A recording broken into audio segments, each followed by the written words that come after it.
Hello and welcome. This is the NHD Utah Judged Orientation for the 2023 Spring Contest season.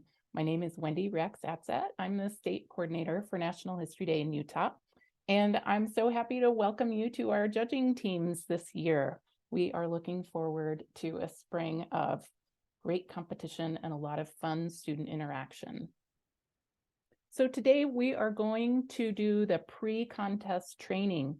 You'll learn about the students that participate in our program.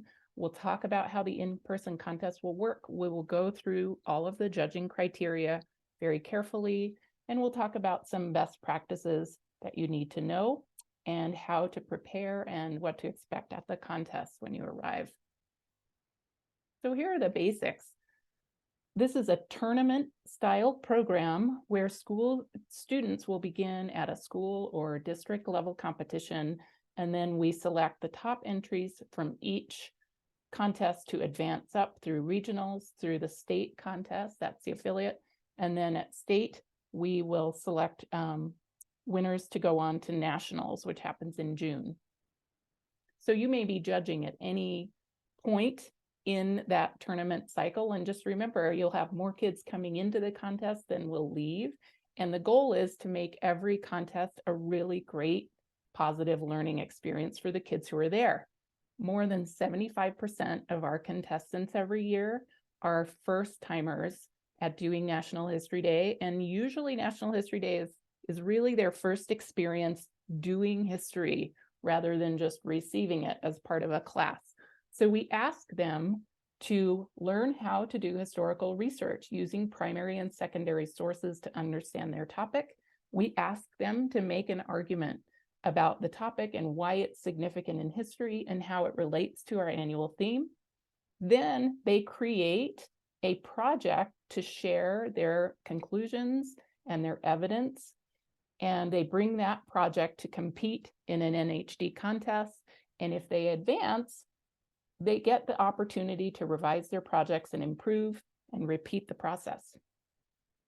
I should say continue the process. So as a judge, your mission is to support every learner that is in our competition, help them have a great day with lots of happy memories where they can be excited about what they've done and what they have learned. Your job is also to provide meaningful and helpful feedback for every single student. And then finally, you will identify the strongest entries to advance to the next level of competition. Now, there are some things to keep in mind as we return to in-person contests regarding student safety. Make sure that you are not asking personal questions of students, what school they go to, how old they are, where they live. Those things are student privacy issues.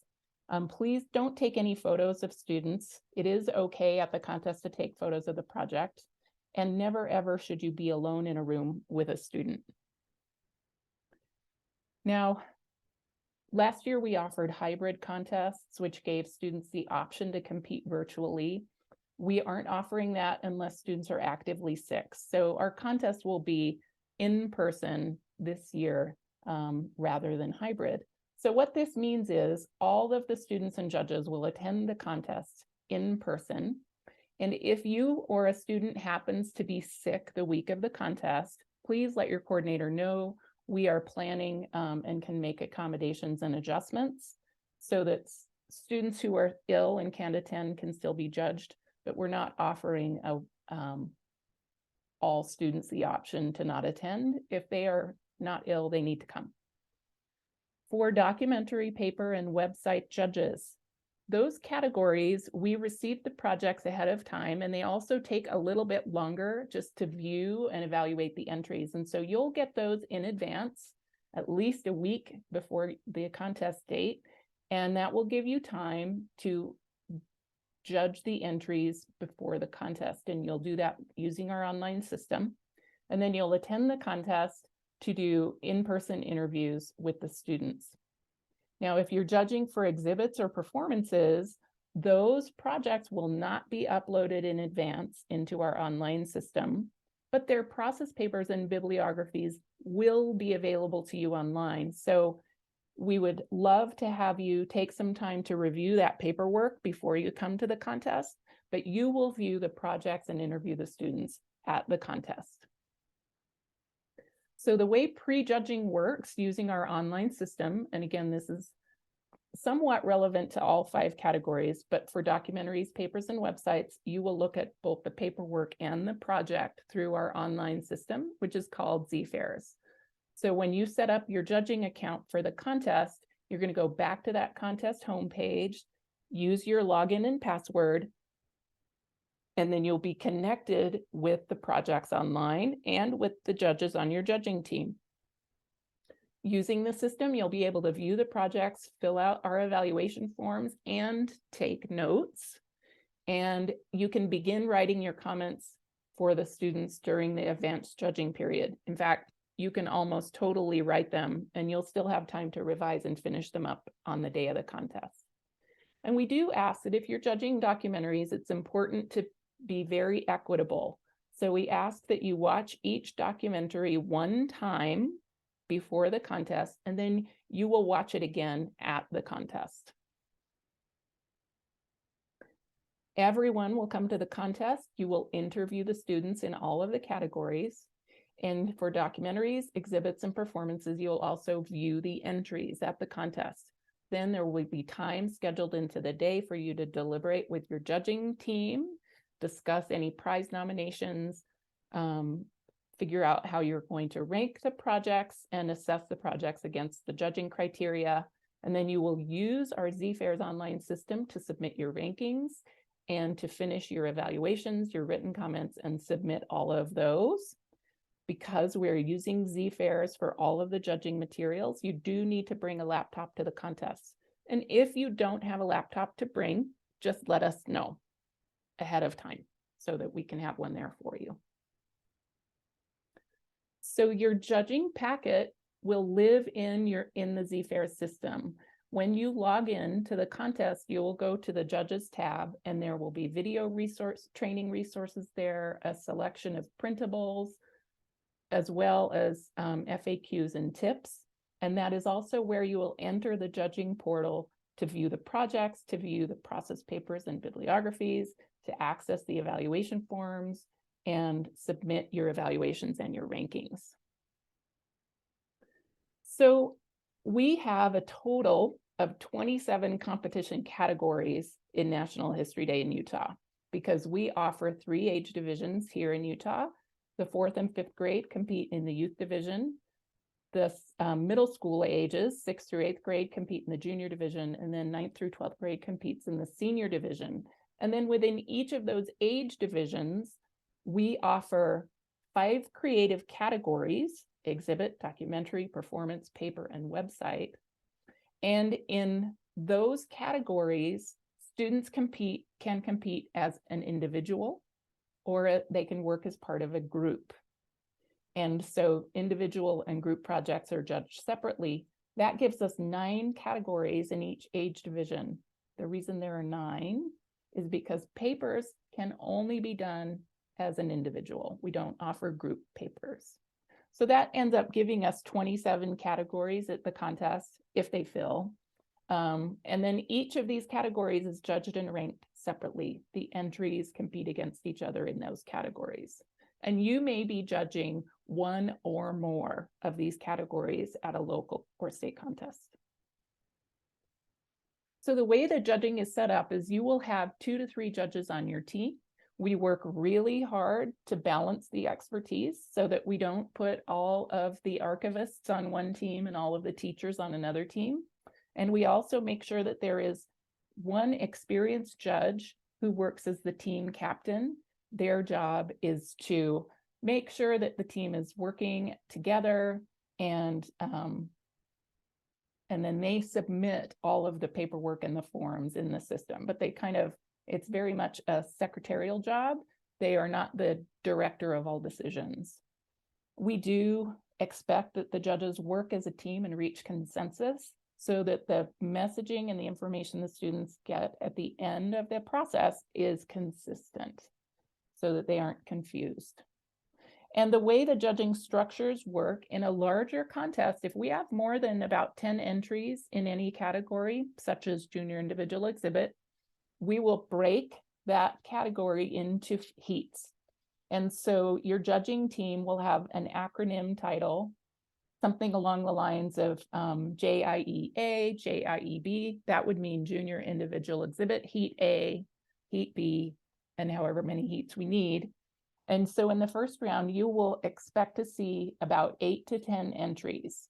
This varies because we don't, because of how many students enter in those categories. So the coordinators will do the math for you, but you can expect to judge about 8 to 10 in the first round, and then send the top entries on to a final round, which will end up with 6 to 10 entries in it.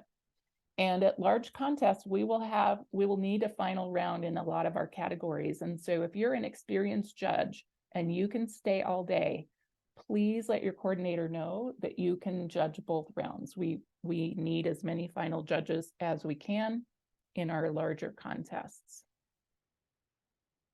So let's talk about how to evaluate an entry. Each entry has 3 parts. And there's an order of operations in how you should read and view the entry. And we ask that you read the process paper first. This will tell you how the students did their research, and it will also clarify for you what their argument is and how they are finding their topic to be significant in history. So you start there. And then the second thing you'd read is their annotated bibliography. This should include all the sources they consulted, and it's separated into the primary and secondary sources. So that's going to give you a clue as to the breadth and the depth of their research. And then after you've looked at the paperwork, then you look at the project itself in one of the 5 creative categories. So students begin the process by working with our annual theme and choosing a topic. So what makes a topic a good one? It can be any subject area, from local history to national history to world history. We support students across the social studies curriculum, and it does not all have to be politics and war. So the most important thing in a good topic is that the student is interested in it. And that means that you're probably going to see topics that are unfamiliar to you, or are maybe something that doesn't seem like history to you, and that's okay. We ask that judges keep their mind open, because supporting student interest is how we engage kids in doing history and making those personal connections with history so that it doesn't seem distant and irrelevant to them. So we really have to support student interest and student choice. We ask students to show us how their project connects to the theme. And we do ask that the projects are historical. Typically, this means it needs to have happened long ago enough to yield a historical perspective, or if they are including something that is contemporary, that they are taking a very historical approach to that. Now, our annual theme this year is Frontiers in History, People, Places, and Ideas. And students are going to need to identify the frontier or the frontiers in their topic, and they need to address one or more of those sub-themes, people, places, and ideas. They do not have to address all 3 of the sub-themes. They need to address the ones that are relevant for the topic that they're doing. And I will we'll talk a little bit more, but this is really a handle with care kind of theme. It provides great opportunities for students to explore multiple perspectives, and also to explore some of the stereotypes and mythologies surrounding the frontier, perhaps, and maybe challenge those in their own thinking. So I'm going to share with you the tip guide that we shared with the students at the beginning of the year as a guideline about how to think about this theme. So a frontier is an area around some kind of border or limit. And if we think about it that way, we can make connections to people, places, and or ideas, those 3 sub-themes. And so there are really 2 main types of frontiers that students can explore. The first is ideas and innovation. And here we're talking about a frontier means moving beyond the limits of what's currently known and developing something new, a new idea, new technologies, new knowledge. So a good keyword for this is innovation. And we've given students lots of examples. There are some key questions. They need to be looking at what's new about this and then connecting it to people. Who created it? Was it developed by one person, many people? What was creative about it? And you can push that even farther. Who benefited? Who didn't benefit? So they could connect ideas and also people with this around this focus of innovation. Now, the second kind of frontier is probably the first thing that pops into your head, because there is so much popular culture and popular history built around the idea of the Western frontier. And so this we need to unpack. So another kind of frontier is defined by geographers as a border region between peoples or nations or empires. And some examples from local history are the Spanish borderlands in the American West, but you can identify frontiers across world history in different times and places. What's important here is that place frontiers typically involve interactions between different peoples. And so that makes it important for students to be looking at multiple perspectives if they are working on a place frontier. It also, if they are focusing on the American West or many other frontiers, there is a lot of mythology, stereotyping, and popular culture and ideas that surround that frontier, and they need to watch out for those. Even primary sources will contain myths and stereotypes about the American West, for example. And so students need to be looking at how did the different peoples in that frontier interact with each other? What were the goals of each group? Who's benefiting, who's not benefiting, and why? And then do they see stereotypes or myths in the sources they're using? And what do those tell them about the source and its perspective? So this really can open some really rich analysis if students can wrap their heads around how it's sometimes hard to disentangle myths that seem very familiar with actual history and experiences. So let's talk about the judging criteria that you'll use to evaluate the projects. We ask judges to evaluate how well the students have used the annual theme to make meaningful connections to their topic and help them analyze that topic. So it's more than just throwing in the keywords. It really needs to connect to the ideas, and the connection to the theme should be explicit, not just implied in the project. We ask students to make a historical argument. A lot of teachers use the thesis statement as the way that they teach a historical argument. It's the same thing. We're asking students to make an argument that is supported by evidence. And we don't have to look for a header that says, this is my thesis statement, but the thesis statement needs to be present in any project. We ask students or judges to evaluate, did the students do wide research, or how wide was the research? And this refers to breadth and depth and the variety of the types of sources that they're using. This is going to vary based on the topic. Some topics have loads and loads of primary sources available for them, and other topics don't. And so we don't penalize students if there are limited primary sources on the topic. This is kind of a scalable criteria based on what's appropriate for the kind of topic that they're doing. And then we have an additional criteria where you will assess their use of primary sources. Are the sources used to develop and support the argument, or just to illustrate the argument? And again, keeping in mind that there's a measure of quality over quantity here in assessing how they've used the primary sources. We ask judges to assess how well students have placed the project in historical context. The historical context needs to be part of the project itself. It needs to be relevant to what the topic is. And it is important in setting up a change over time flow in the project itself, so that students can see the status quo, the before, the during, and the after. The significance in history, that's another way of saying, what's the after? Why does this matter? What was the impact of this thing that you studied? If what changed?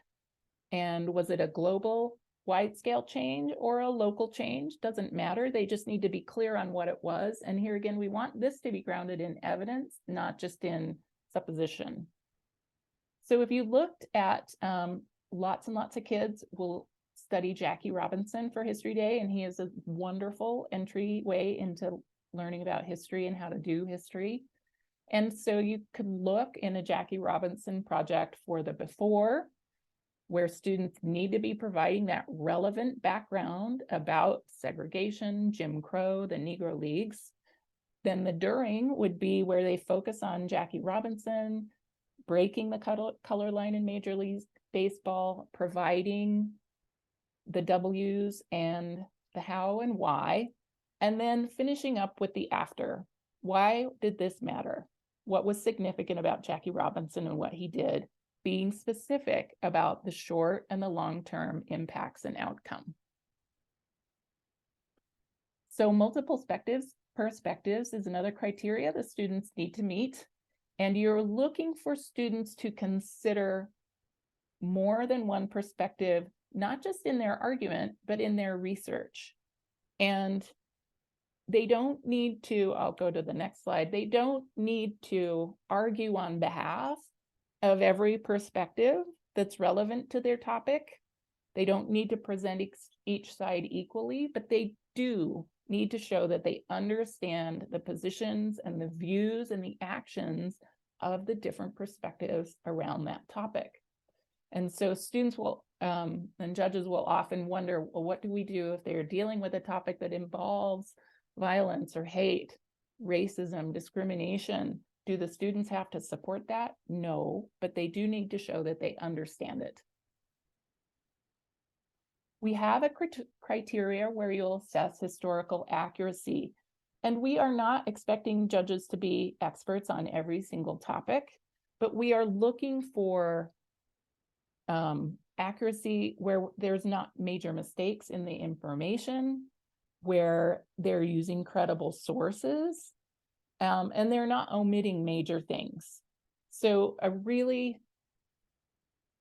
good way to think about historical accuracy is to think about when students are dealing with topics where there's a lot of misinformation out in the world available to them.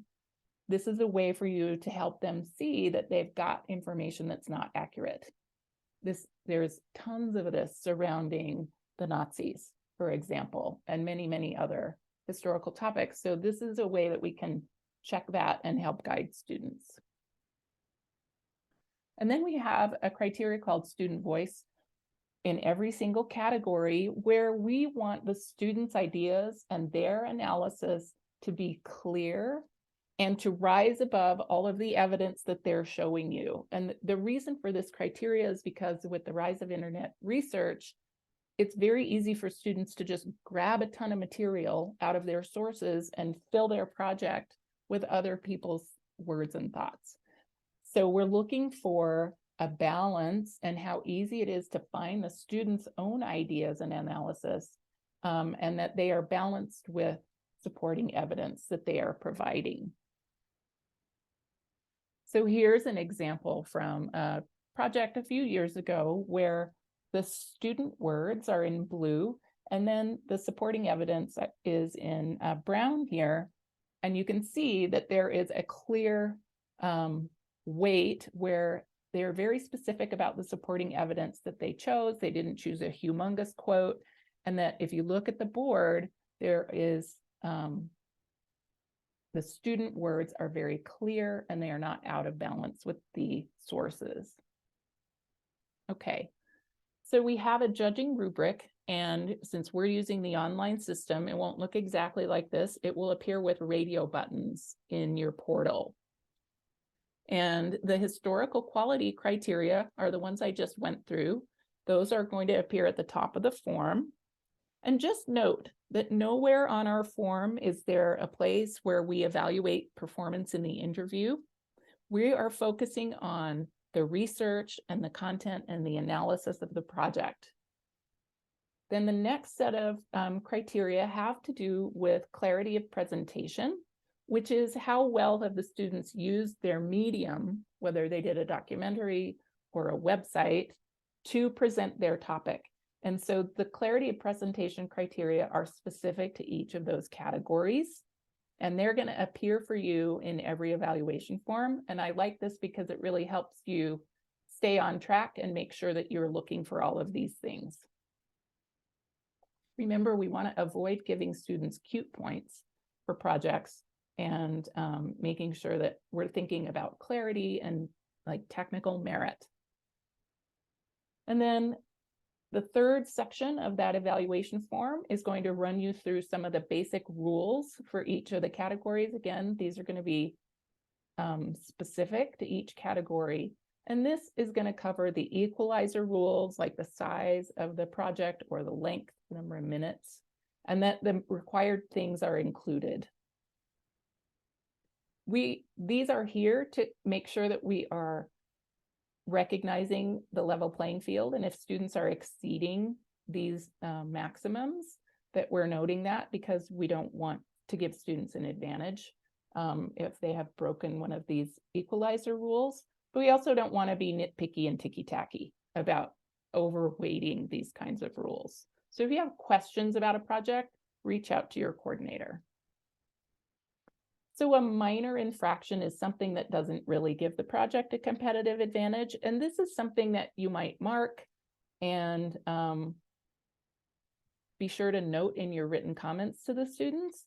But when you get to a rule infraction that gives a major advantage, like really exceeding those equalizer limits, please reach out to your coordinator and decide together how to note this in your comments and what to do about ranking that project. And then we will disqualify students for cheating. This includes flagrant plagiarism, reusing an entry, other kinds of things that are obviously cheating. I want to tell you, though, that plagiarism happens not just in a flagrantly cheating way, but also in a developmental and learning way. And so if you detect any plagiarism, you need to flag that and talk to us, and then we will look at it together and decide what to do. So the rubric is built with 5 columns for evaluation, and I urge you to ignore the language in that header column. It's not for you to judge the project, it's for students, and it's developmental language. You will focus instead on the descriptors in each row. And so these are, again, designed to be developmental, where at the novice level, there is less clarity and less connection. I've just highlighted the descriptors for the theme criteria. And then clear and connected goes from somewhat to mostly to consistently, as students are able to perform at a higher level. So don't feel obligated to use this whole scale. Do not take the best project in your heat and give it an exemplary. Use the descriptors to evaluate the qualities of the project. Particularly younger and novice students are very unlikely to be getting up to the exemplary column. So when you're thinking about how do I pick the right descriptor? Is it somewhat? Is it mostly? Think about it as kind of quantifying how much of this is in the project, right? How much of the apple pie is there in that pan?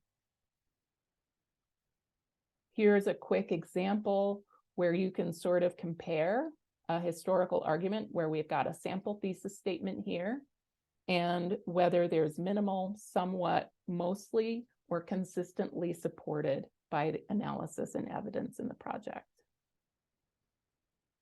So you will be writing comments and they will go directly to the students. So please write your comments directly to the students. Don't write them to me or to the coordinator or to the teacher. You are speaking directly to the students in that evaluation form. And Please use the classic Oreo cookie model for your feedback. Start with strengths. Commend them on specific things that they did well. Then offer them at least 2 ways to improve the project, and then wrap up with another positive. Write a lot.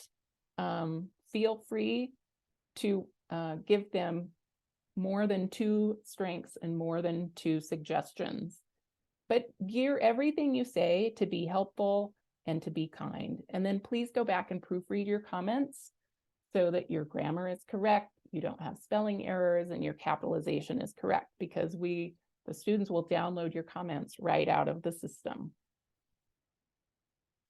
Here are some terrific examples of ways to frame comments constructively and supportively for students, commending what they've done well, offering them guidance, but always keeping it positive, because we want students to walk away from this contest thinking, I learned a ton and this was really fun and I don't feel beaten down. Okay. Here are some things to avoid in your written comments, like good job, smiley face. Those comments are too vague. Comments that are critical or punitive. And if you find a plagiarism project, you might be tempted to write something critical or punitive. Take a step back, pause, count to 5, and then figure out a way to say it positively, because this is about learning, not about punishing. Make sure that your comments align with your radio buttons, and be very careful and avoid comparing one project to the others, like saying things like yours was my favorite, I put you in first place. Then if they don't end up with first place at the end of the day, they're going to be hurt and confused. And then most importantly, please don't assume that problems in the project indicate a lack of effort or laziness or not caring. We need to bring an equity mindset to judging, and that means we need to show respect for individual learning. Remember, I said at the beginning that 75% of our students are novices. They have never done this before, ever. And they have to learn a ton of new skills to get to the point of creating a project. So meet them where they are, support and encourage. Okay, quickly, there's a difference between evaluating the projects, where you are assessing them against those criteria and writing comments about strengths and things that they could improve, and then ranking the projects. When you rank the projects, you're going to rank them in order against the other projects in the heat. So this is part of how you're going to identify those top entries that are going to advance up through the tournament. I like to rank as I go, as I'm judging, to have just a little notepad or a sheet where I can slot entries in and just give myself a general idea of which ones I thought were stronger and which ones should be ranked further down. And then you want to keep this intention with how you're evaluating them using the rubric. I mean, in the end, they should be consistent with each other, and the entries that are doing best on your rubric should also be at the top of your rank list. And this is something that you will discuss with your judging team at the project, because you probably are not going to all be on the same page right from the get-go, unless there's a lot of difference between the projects in your heat. But a lot of times, the top 3 can be really neck and neck. And so you'll need to talk this through with your judging team. It's the top 4 projects that are the most important for you guys to get right. But keep in mind that first and second place are equivalent. We don't give a first and a second place at the end of the contest. We give them you are advancing to state award. And depending on where you're judging, if it's a first round or what kind of contest you're in, the third place entry might advance. So that is really important. And then the fourth place entry might also qualify to get a special award. So make sure that your team is very clear on first through fourth, and then the other ones usually fall into place pretty easily. To get ready for the day of the contest, please know that your local coordinators are going to manage contest judging, and they will be the ones communicating with you If you haven't heard from them in a reasonable amount of time, please reach out and let us know at the state office. Dress as business casual for the day, and please bring your own laptop if you can. And if you can't, please let us know so that we have enough computers available. For documentaries, papers, and websites, those judges do need to prejudge the entries using the online system, and you can draft up your written feedback before the contest day. Come with your preliminary rankings so that you're ready for that discussion. And then everybody will be deliberating with their judging teams and finalizing everything at the contest. So we are going to begin the contest with another judge orientation. We'll talk about different things, particularly the interview. Then you'll do your live judging. You'll have deliberations. You'll decide and submit your rankings. If there's a final round needed, we will hold that. I hope that experienced judges can offer to stay. There aren't interviews in the finals. And then you'll finish up your radio buttons, finish up your written comments, turn those all into us. And then at the end of the day, we will have contest results ready to announce. So I'm very grateful to you for joining us as a judge this year. We literally could not do this without you. We're expecting over 1,000 students to compete in our spring district and regional contests. And you play a really important role in them having a good experience. So I'm actually going to put the Z-Fairs tour in a different recording, and I will let y'all go for now. Thanks, everyone.